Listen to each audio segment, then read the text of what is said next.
కడప జిల్లాలో తీవ్ర విషాదం చోటు చేసుకుంది. సెలవులలో ఆనందంగా గడపడానికి అమ్మమ్మ ఇంటికి వచ్చి తిరిగి రాని అనంతలోకాలకు వెళ్లిపోయారు. ఈతకు వెళ్లి 5గురు బాలురు మృతి చెందారు.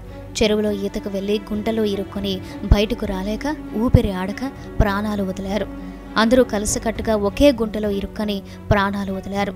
మైదుకూరు నియోజకవర్గంలోని బ్రహ్మంగారి మఠం మండలం మల్లేపల్లి గ్రామంలో విషాదం చోటు చేసుకుంది. సెలవులపై అమ్మమ్మ ఇంటికి వచ్చిన చిన్నారులు మధ్యాహ్నం 3 గంటల సమయంలో మల్లేపల్లి గ్రామంలోని చెరువులో ఈతకు వెళ్లారు. సాయంత్రం అయినా బయటకు వెళ్లిన పిల్లలు ఇంటికి రాకపోవడంతో కుటుంబ సభ్యులు కంగారు పడ్డారు. గ్రామంలో వెతుకుతూ ఉండగా పిల్లలు బట్టలు, చెప్పులు చెరువు ఒడ్డున కనిపించాయి. దీంతో గ్రామస్తులంతా చెరువు వద్దకు చేరుకుని పోలీసులకు సమాచారం ఇచ్చారు. సంఘటనా స్థలానికి చేరుకున్న పోలీసులు గజ ఈతగాళ్లతో చెరువుల్లో పిల్లల కోసం గాలింపు చర్యలు చేపట్టారు. రాత్రి వరకు పిల్లలు ఆనవాళ్లు తెలియరాలేదు. రాత్రి అయినా పోలీసులు, ఫైర్ సిబ్బంది, గజ ఈతగాళ్లు ఆపకుండా వెతకడంతో పిల్లలంతా ఒకే చోట విగత జీవులై కనిపించారు. వీరంతా అక్క, చెల్లెళ్ళు, అన్న పిల్లలుగా గుర్తించారు. చనిపోయిన బాలురంతా 15 సంవత్సరాల లోపు ఉన్నవారే.